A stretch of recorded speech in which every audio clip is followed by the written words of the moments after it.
Good morning, preschool friends. It's Miss Tracy W again. I have another story I'd like to share with you. It's called A House for Hermit Crabs, and it's by Eric Carle, one of my very favorite authors. Time to move, said Hermit Crab one day in January. I've grown too big for this little shell. He felt safe and snug in his shell, but now it was too snug. Hermit Crab stepped out of the shell and into the floor of the ocean. But it was frightening out in the open sea without the shell to hide in. What if a big fish comes along and attacks me, he thought. I must find a new house, and soon.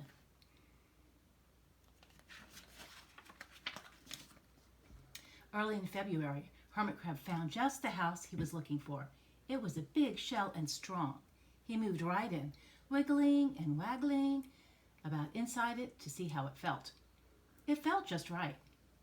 But it looked so plain, thought Hermit Crab.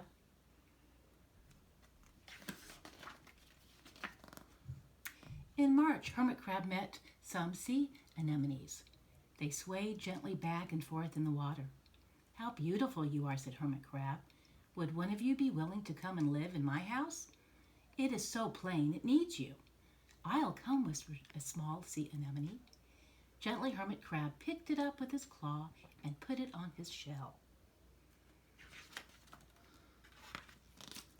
In April, Hermit Crab passed a flock of starfish moving slowly along the sea floor. How handsome you are, said Hermit Crab.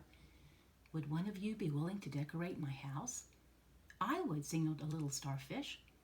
Carefully, Hermit Crab picked it up with his claw and put it on his house.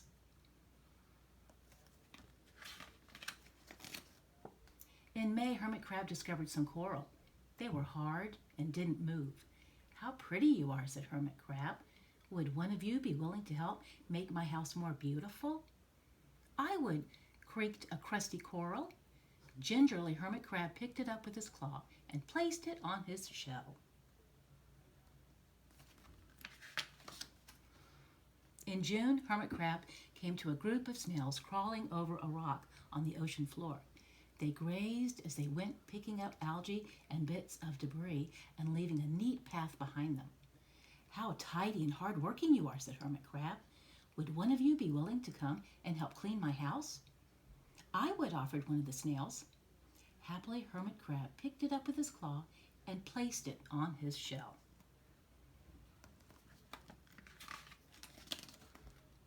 In July, Hermit Crab came upon several sea urchins. They had sharp, prickly needles. How fierce you look, said Hermit Crab. Would one of you be willing to protect my house? I would, answered the spiky sea urchin. Gratefully, Hermit Crab picked it up with his claw and placed it near his shell. In August, Hermit Crab and his friends wandered into a forest of seaweed. It's so dark here, thought Hermit Crab. How dim it is, murmured the sea anemone. How gloomy it is, whispered the starfish. How murky it is, complained the coral. I can't see, said the snail. It's like nighttime, cried the sea urchin. In September, Hermit Crab spotted a school of lanternfish darting through the dark water. How bright you are, said Hermit Crab. Would one of you be willing to light up our house? I would, replied one lanternfish, and it swam over near the shell.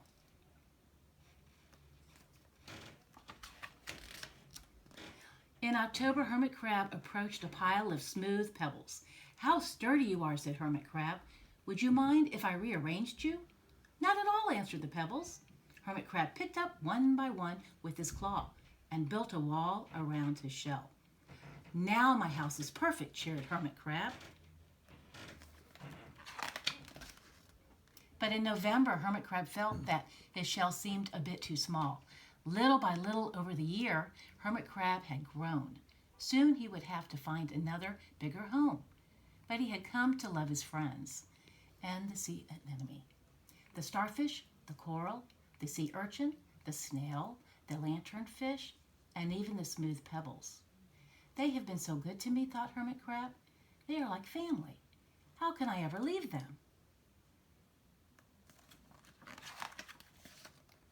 In December, a smaller hermit crab passed by.